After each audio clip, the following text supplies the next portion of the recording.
আসসালামু আলাইকুম বন্ধুরা। আজকে সেই চরে যাওয়ার জন্য বেরিয়ে গেলাম বেড়াতে।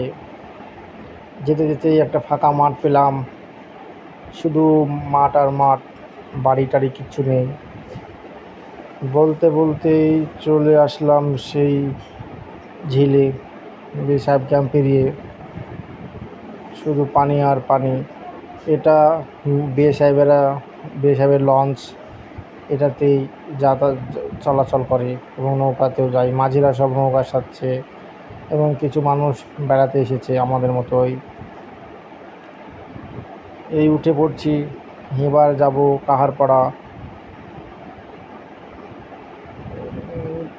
এই সব লাইট দিয়েছে, চলে যাচ্ছি কাহারপাড়া। একটু গিয়েই রাজশাহীর ওই লাইট দেখা যাচ্ছে বন্ধুরা। বলতে বলতে কাহারপাড়ার ব্রিজে উঠছি। এই মুহূর্তেও কাহারপাড়া ব্রিজ পেরিয়েই আবার একটা বড় ব্রিজ পেলাম। বাড়ির দিকে রওনা হব, রাত্রি লেগে গিয়েছে।